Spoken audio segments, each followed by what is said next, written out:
What is up, everybody? Welcome in to the Bat Flip, where we discuss everything baseballs. I'm Landon Raby. With me, new host of Season 6. It is a guy who needs no introduction. He's a national champion, professional baseball player, Zander Sechrist, my guy. How we doing? What's up, Landon? I'm excited to be here. Just another season of the Bat Flip. Just watched the intro. That was a long time ago. Might need to update it at some point. Yeah, might need to because that was 21. So it's 2026. So we're getting into the half a decade on that one. That is crazy that it was that long ago. But we still think about it. We still celebrate it. So I do, before we get going, let's just get an update on Zander Sechrist. What's been up with you? How everything's going? Things are going good. Back down here in Fort Myers for spring training. Finished up low A all of last year, and hopefully I can make the jump to high A, but obviously that's out of my control. But just got back down here last Sunday, and this is my second spring training with the Twins still. So, just rolling in that and starting to build back up. Heck yeah. You got anything new in the arsenal, or are we still just nothing new in the arsenal? Just trying to. Are you getting bigger? I feel like you've gotten a little like you're not the same.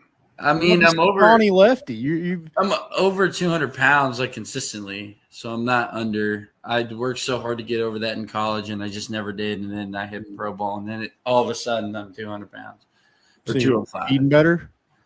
I just finished off some Lifesaver mints. Okay. I got actually a box of Girl Scout cookies right here. I know nice. That's not the most popular flavor in the world, but I don't think I've ever had those. I'm pretty bland, so vanilla does the trick. And I got a red Solo cup. It's not alcohol; it's sweet tea. So I'll go ahead and drink for that one. Okay. Heck yeah. Well, yeah. I'm at road to 200, right there. Sure. All right. Well, Tennessee does get the sweep in the start of the Josh Elander era. It's a new team. It's a new stadium. It's a new coach.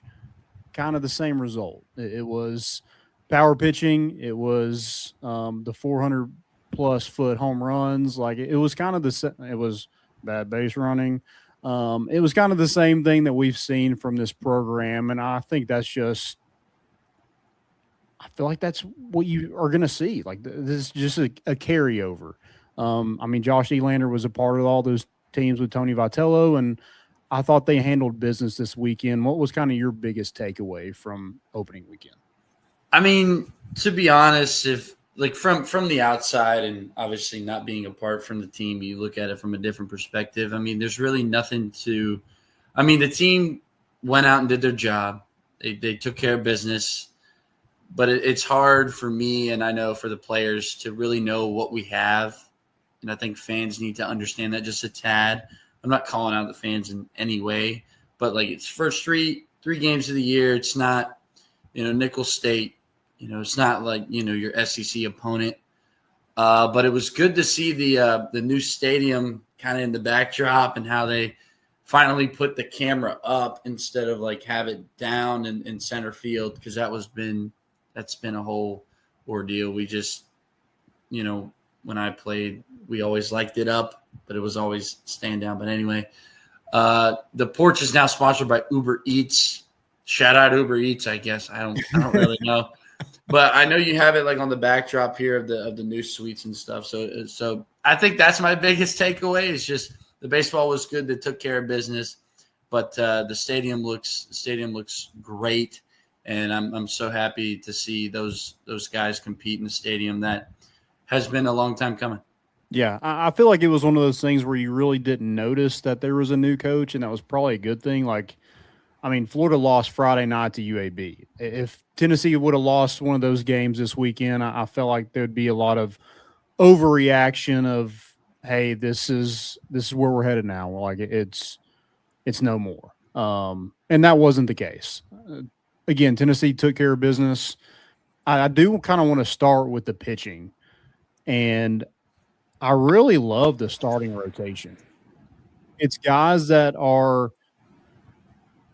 it's a good mix. It's a freshman All-American in transfer and Landon Mack. It's Tegan Coons, who is his second year in the program, who had some starting experience last year on Sundays. And then it's Evan Blanca, who has a ton of experience in Omaha and has been a Friday night guy and just kind of been all over the map, it feels like. So what was kind of your thoughts on the starting rotation when that got announced? You can put these guys in any order. To be honest, I know this week it's Mac and Blanco or Oars just because of Mac dealing with some illness, I believe. So you can put these guys in any order.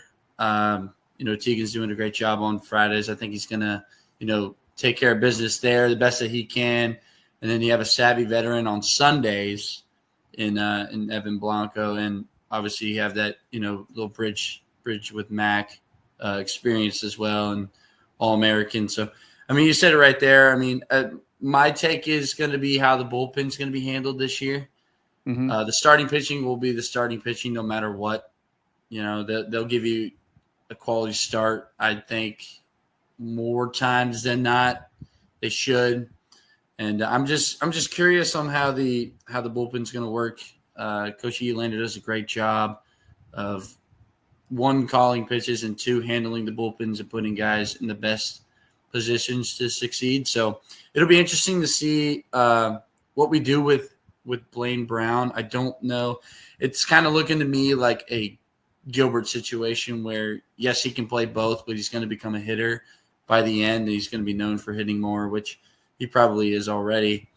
But I'm just curious on how, you got Cam, is he going to be a bullpen guy or is he going to be the midweek guy? So, like I said, it'll be interesting to see what Elander does. But I have no complaints with the starting rotation. But obviously, it's still early, and not to mention Krenzel as well. Sophomore now. He has some time as a freshman. So, it goes back to it. Brady Frederick from ETSU as well. So you got a lot of names out there in the bullpen. It's just going to be how he handles them and what situations they'll find themselves in. But you won't really know that until SEC play, I'm going to be honest with you. Yeah. Yeah, interested to see kind of what it looks like in Texas and then, like you mentioned, SEC play.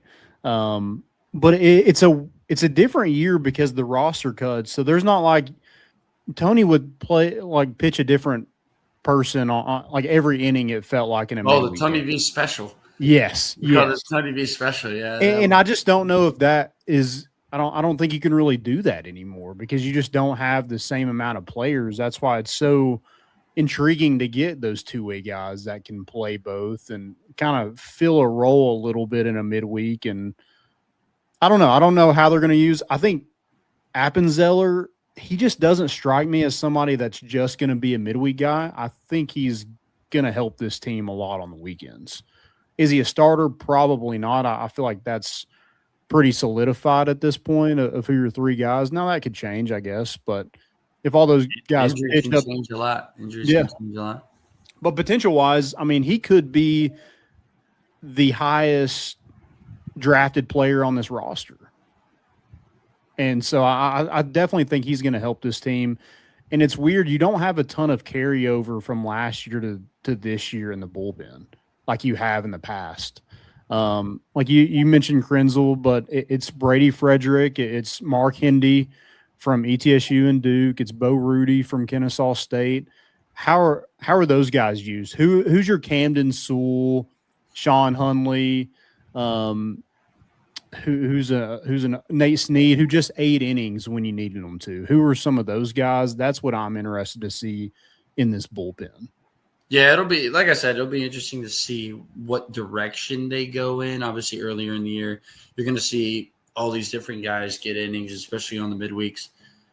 Going back to the Tony V special, don't forget about the 9th inning where you get 1 out, different pitcher, 1 out. Yeah. So don't forget about that one. Also talking about Cam.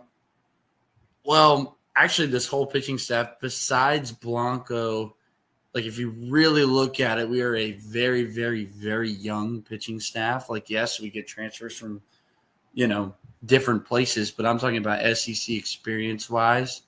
We're pretty young in that department. So it'll be interesting.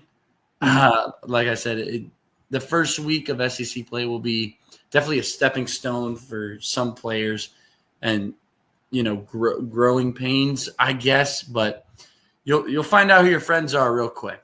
Yeah. Are you all like bought in on Tegan Coons being that legit Friday night starter? There's flashes. Because he had an up and down year last year where it was kind of like that's a big question mark going into the season. I can't really. I mean, there's a difference from a fan perspective and like a former player perspective, I guess. Sure, yeah. I like Tegan. I like what he does. Obviously, he did well in the Cape. I just need to see it more consistently. Mm-hmm.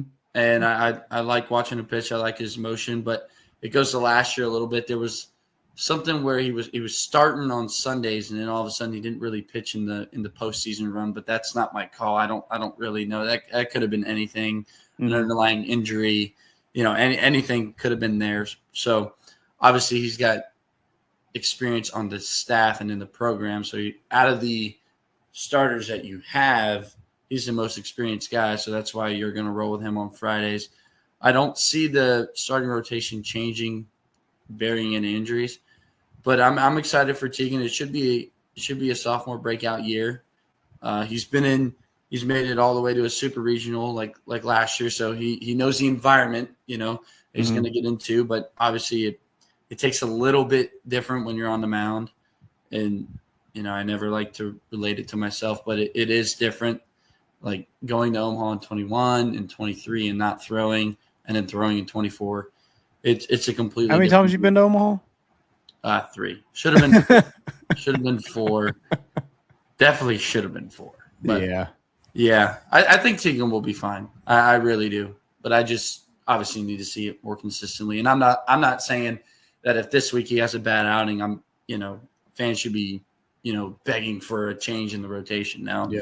I would wait till about halfway through SEC play. Because about halfway through SEC play is truly what your team looks like. Yeah, and it was a great start. I mean, it was Nicholls, but I feel like it looked like he had more confidence on the mound. He had more command. I love his changeup. I think he's got an uptick in velo. So I think it is that could be an X factor for a lot of these guys could be an X factor, but I feel like Tegan Coons could be that's how far they can go as far as Tegan Coons will take them. Now, I will say, like, what type of team is probably a better question that this team will be. Will it be more of a pitcher-led team or more of an offensive-led team?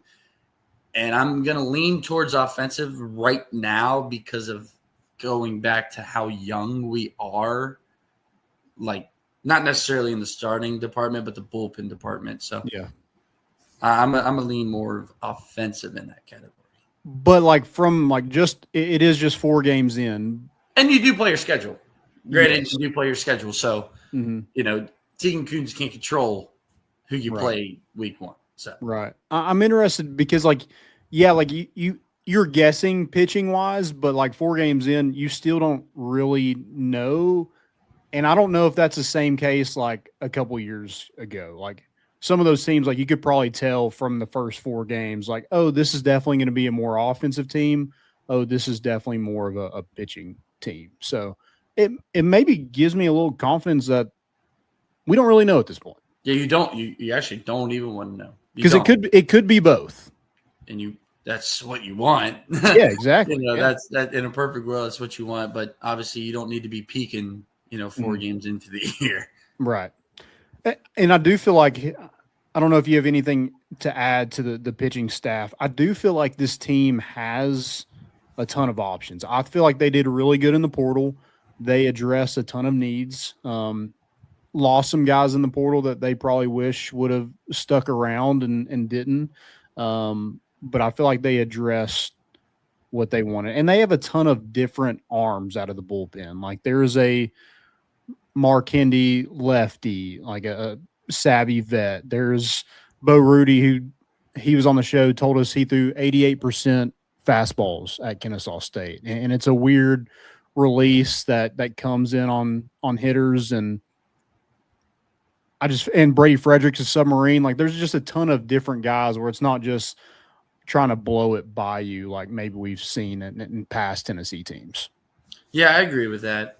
But it still comes back to the fact of, like, if you're looking at this roster from an SEC standpoint, we're very young. Yes, we might have experienced guys, but we are still very young in that department. So, I'm obviously I'm excited because you always want to cheer for your alma mater no matter what. But I just need to see this more consistently out of the bullpen. That's it. Yeah. Are you kind of coaching up Kirby a little bit with the pitchers? I'm trying to give him some pointers. No, I let Kirby do his own thing. He lets me do mine. I let him do his. Okay, yeah, I like that. Well, he's out there recruiting. I mean, he's still a face around town. So listening to Kirby. Yeah. I need him to tell me his elevator pitch.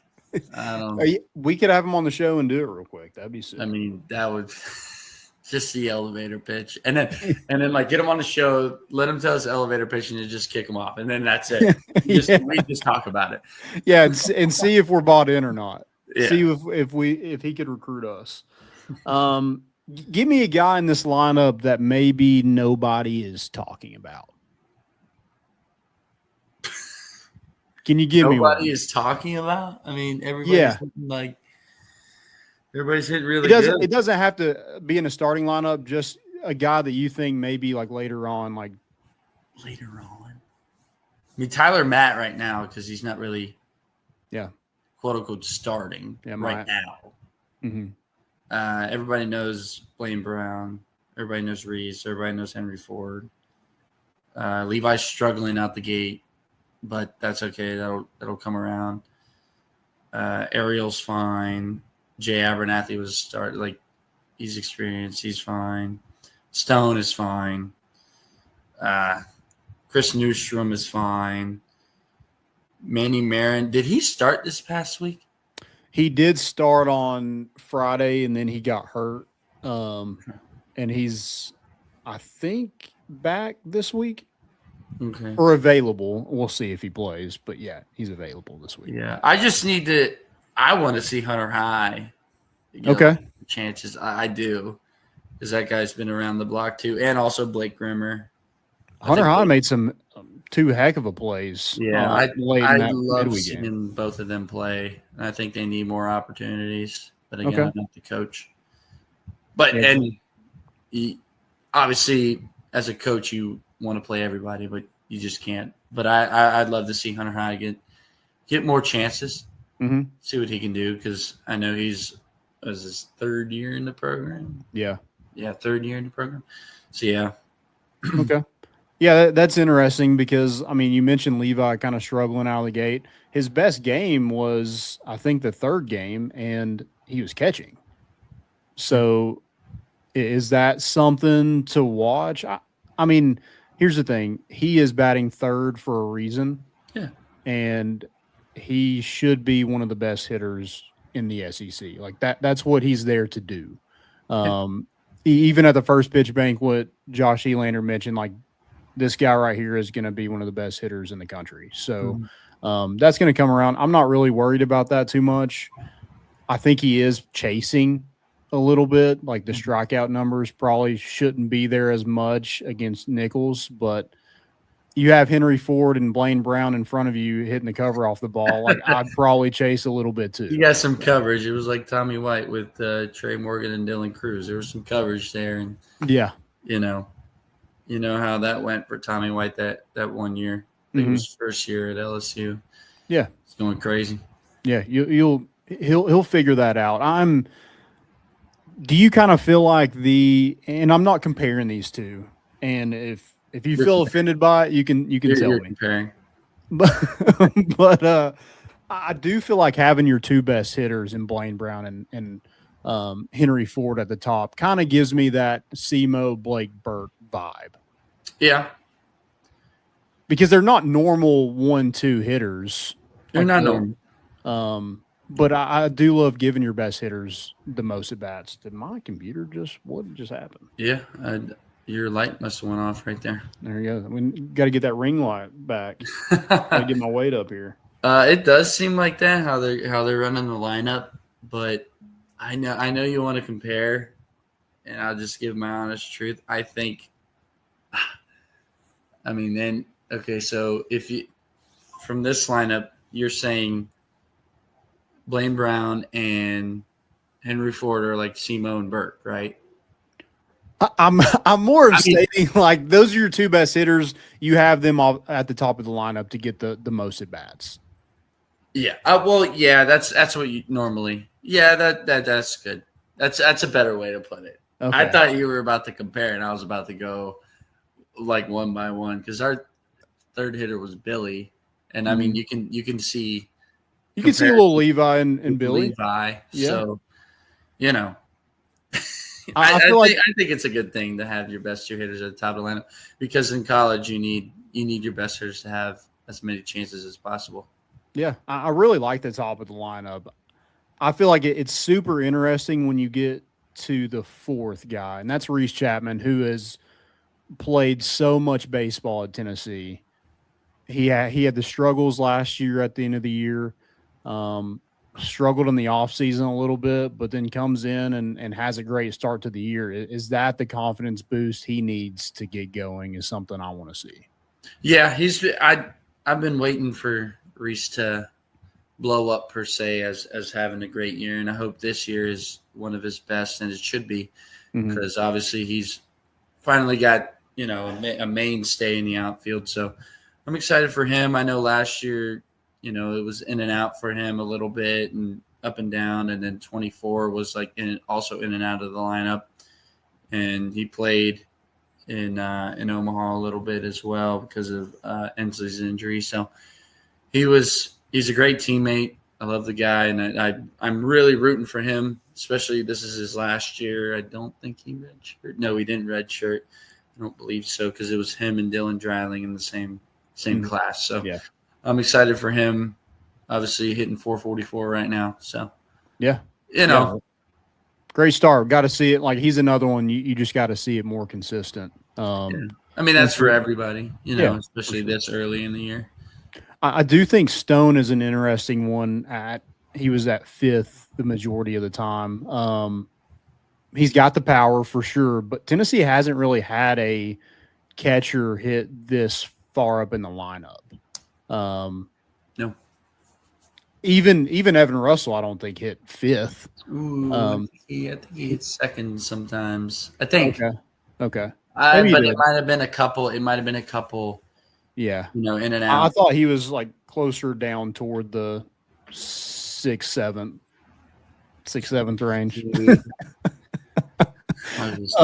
6'8", man. Yeah, I do think Stone is an interesting because he's really good behind the plate. I feel like he handles the staff well, and he's another kind of one of those that you hear about is a really great teammate and a good leader, and kind of takes the younger guys under his wing, like Trent Grinlinger, and I'm excited to see Stone take a step this year and be that mainstay at catcher. And I feel like with his defense, and if he's hitting for power like that, I mean, he could be one of the better catchers in the SEC. Oh, for sure. Another guy that's been waiting his time. He's been.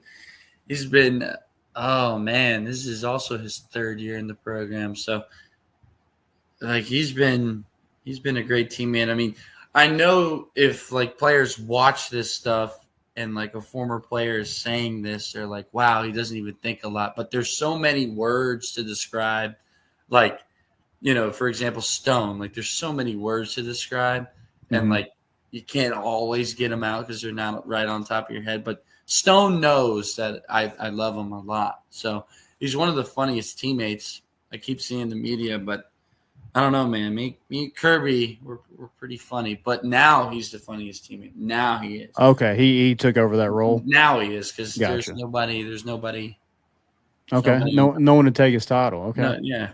Gotcha. Well, good. Like I'm excited to see Stone. I feel like he was one of my picks to be a breakout player. Same with Blake Grimmer. I feel like when he gets back from injury, that will be somebody that is going to take a step. I love his approach. I love his swing. I feel like that left-handed swing is beautiful. I want to see that in SEC play, mashing baseballs. And Lindsey Nelson, that's going to play all day long. So looking forward to that. Yeah, launching pad. you know? Oh, dude. One of the it's a problem when I'm taking a fungo from home plate and hitting them over on the porch. So that's a problem. That's too short. Moving back. Yeah. Blaine Brown, really good. Yeah, good as advertised. A freak. I don't know how he ended up at Rice. Hey, sometimes people are late bloomers. Yeah, but he was a pitching prospect basically at Rice, and then he got there and picked up the bat and led them in all hitting categories. So with this transfer portal, there's plenty of guys somewhere. Yeah, it's guys. But glad we're able to bring him back to Tennessee, where his dad was a running back for the Titans. Love to see that. And what years? What years? Yeah, I have no idea. It was a while. Oh, okay. I feel like it was in between, like right after Steve McNair, there was Chris Brown. Right after Steve McNair? Like, yeah, right after like Eddie George and all them, there was Chris Brown. Rest in peace, Steve McNair. Yeah, I might be making that up, but that's how I feel.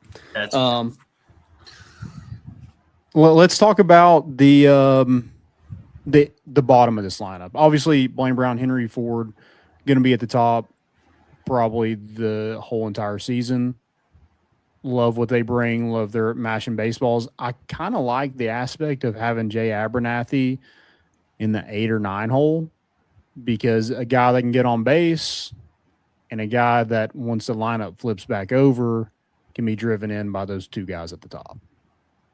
Yeah, I do like that too, but it does raise a question that do you just because if you can protect Blaine Brown as much as possible, do you put Jay in the leadoff spot?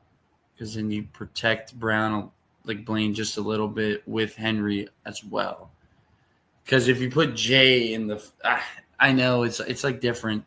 Well, you could put him at 8, and you could have basically the 9 hole bunt him over to, well, he could still second, and then you can bunt him over to third, and then you have Henry Ford and Blaine Brown to get him in. I mean, yes, but then you got to have somebody who can who's a team guy that's batting 9th and is willing to just lay bunts down. I got the perfect guy. What, you?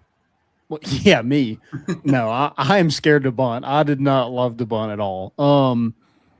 Ariel Antigua. But I feel like, you could swing it a little bit. Yeah, we need to see him.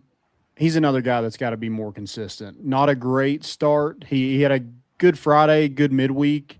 Not a great day on Saturday. Same kind of with Jay Abernathy. He had a great midweek game, and it was good to see kind of those guys get some confidence back. Probably not the start that they wanted to the season. And I feel like it's one of those things with the lineup. There's so many guys behind them that, like, there's guys that are injured. There's Garrett Wright. There's Tyler Myatt, Manny Marin, Chris Newstrom, Blake Grimmer. Like, there's a ton of guys. Hunter High, you mentioned him. And some of those freshmen, Trent Grinlinger and Evan Hankins, guys that like are trying to get at bats. I don't think you can. Yeah, I think this team is pretty deep for having the roster cuts like you have, and it's how did things kind of shake out? Like Tyler Myatt's hitting the cover off the baseball, was the JUCO Player of the Year. If he's going to continue to hit like that, he's going to be in the lineup. Where does he play in the field? Could it be second base? Could it be corner outfield? So I feel like all those guys kind of have to bring it. Garrett Wright, I feel like Stone's probably going to be your catcher, so the only other option for him is center field. So could that move Jay to second? I don't know. This Hey, is why they don't pay us. Yeah. I mean, that's why Josh Elander's making the big bucks to make those kind of decisions. So, but see, that's why I like if you put Jay at the leadoff spot, not necessarily saying that Jay is your leadoff hitter.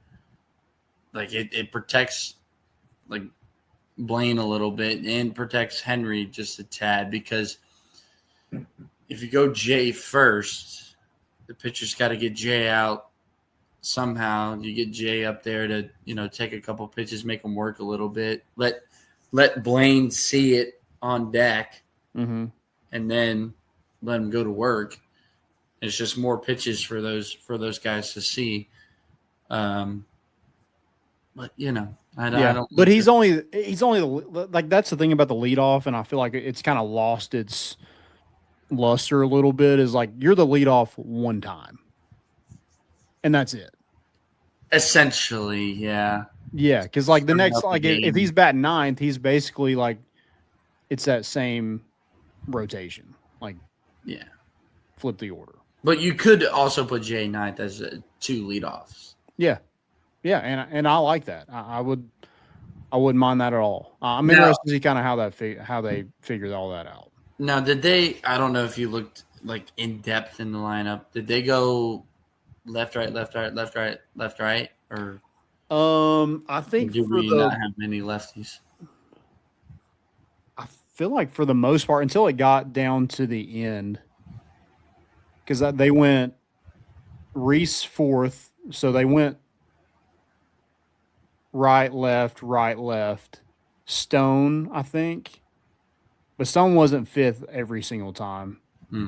But he would have been a right, and then left you go 7J, but then it's Manny, Ariel, which those are two righties. So you can't do it perfectly like that. But for the most I know. I was just wondering if. Yeah, for the most part, I feel like they tried to do it, especially at the top, just to keep balance within the lineup. Mm-hmm. That way, if like a pitcher's like cruising against righties, we don't have like 7 righties in the lineup and gonna make decisions. Yeah. Who's your breakout player this weekend against Kent State? This weekend against Kent State. By the way, Kent State, pretty good team.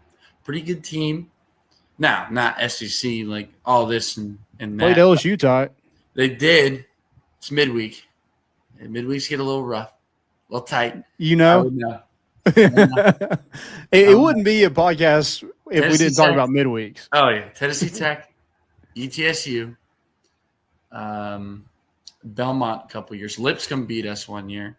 Mm-hmm. So midweeks are a little, especially coming off a high, like it's Austin P could be one that's interesting this year. Which one? Austin P. Oh, we play Austin P this year? Yeah, in midweek. Who I don't know if you can pull that up very fast, but who do we play before Austin P? Like the midweek before Austin P? No. The weekend. It is sandwiched. We looked it up with Ross Kivett. It is sandwiched in where like that could be a trap game. It is, yeah. That's where midweeks are, that's where they're a problem. All right, not there. It's right after Vandy before LSU. Oh boy. that is Trap City. Yeah. Now, I'm not saying they're going to lose it, but that's one to look out for because they got a good program too. Everybody, it's like the NFL. There's always a look ahead spot, midweek after maybe if the Vandy weekend is high emotional, a lot of bickering back and forth, which last year was. I assume it's going to be this year. So that'll be, high emotional. And then, it happened. High emotional wins are a thing. Perfect example. It just happened recently. Texas Tech went on the road, basketball. Texas Tech went on the road to Arizona, beat Arizona, top team in the nation. Go to Arizona State. Now, yes, Toppin tore his ACL, is out for the year. But they go to Arizona State unranked, and now They're 13th, going to be a top 10 team after this week, but they lose that. So high emotional weekends and high emotional wins are a thing. And I don't know how it happens. It just happens.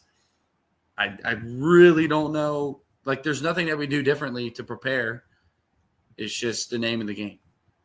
But you're saying for Austin Peay, not for Kent State. Are you saying Kent State? Are you putting Tennessee on upset watch? No. No. But I will say, since they played LSU tough, I wouldn't. Yeah, they're picked to win the MAC. Like, they are They look like team. A regional team. Like they honestly do. So it'll be probably a 4 seed more than. Do you know their mascot? This is a trivia question. Kent State Golden Flashes. Golden Flashes. Okay. Dude, James Harrison, undrafted. Come on. Dude, I was just testing you. Nick Saban. Oh, who else? Is it Julian Edelman? No. Julian Edelman. Julian Edelman. Oh, come on. Yeah. The was that Edelman? That was Edelman. I think it was. It's not Amendola. Too many wide receivers. I gotta look up. I think I don't know if you even answered my question, but I'll answer it. And then you can go. I think my breakout breakout player this weekend. I think Levi Clark gets back on track. I was gonna say him. Okay. I think it makes sense for him to get right back on track. But also, you don't know what the lineup's going to be. Yeah. I also think Henry Ford is set to have such a big season that, like, with all the talk about Blaine Brown right now, I feel like Henry Ford just kind of like goes off and no one really. Trust me, he's not being swept under the rug on scatter. I'll do that. But everybody talked about like SEMO that year, and Blake Burke had a phenomenal year too. Well, yeah. Well, I mean, there was 4 other guys that hit 20+ bombs. SEMO hit 33 of them. Yeah. So, it's just one of those deals. I like Levi. Give me Jay as well. Okay. Jay. If I have to pick one different than you, I go Jay. Okay. I like that. Who was your MVP of the week this past weekend? I would say the whole team, but I guess that's a cop out. Yeah, I gotta have somebody. Just give me Blaine Brown week 1. Just okay. Give me Blaine Brown. Right. I'll go Tegan. I'll go different from you. I'll go Tegan. I'll just go Blaine. Okay. Just to be safe. Ask me again next week and maybe. I mean, he had 9 hits, 3 homers, 5 RBIs, and. So when we do these, though, are you counting the are you counting the midweek as well? Because there could be. I have you on this podcast. We can't not include the midweek. Dean Curley didn't do anything the weekend before, but then decided to almost hit for the home run cycle on a Tuesday. Yeah. K-State. Yeah. We count it. We count it. Okay. Yeah. Midweeks matter. Thank you. We've been saying this since we first had you on. Midweeks matter. I wish they had a midweek All-American. Really do. Like a midweek All-American team. That would be sick. Like if your innings are more than half on the midweek, you're qualified. Okay. You're qualified. Who would be Blake Grimmer raked last year in midweeks. I'm trying to think of some other people that were really good in midweeks. Oof. You played. You know better than me. Myself from 21 to 24. I'm a 4-time midweek All-American. You went from midweek to signing babies. Dude, not 1, but 2. They only videoed 1. Awesome. Well, anything you want to chime in before we wrap this thing up? No, you already said it. That midweeks matter. So okay, midweeks matter. We'll take that into account. I'm just excited for this year, both for Tennessee and this upcoming year for myself. So we'll see where God, or not where, what God has in store for me. So yeah, absolutely. We'll just see, and I'm excited to keep season 6 of the Bat Flip, episode 1. It's just going to grow from here. Yeah, I mean, it can only grow from here. It's got to. It could go a different direction, but we're not. I mean, Caleb's got the new graphic behind us. Like we're kind of rolling. God, I haven't been back since they finished it either. So, do you have plans to come back at some point? I mean, it'll be not at least until September until I figure stuff out. Okay. Yeah. Word. Well, let me know. You always got a place. You Right know back. where I live. So yeah. Yeah. Awesome. Well, Zander, great to have you. Great to see you. Great to catch up. And we'll talk next week on the Bat Flip where Tennessee takes on the Golden Flashes of Kent State. And whoever we play in the midweek, I don't know who it is. But it'll matter. It'll matter. Yes, sir. Thank y'all again for listening, and we'll be back next week.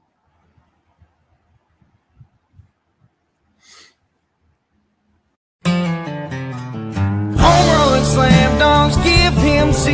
Boys at MII, they got your big orange face. All year long is the place to be to hear some balls for life talking Tennessee.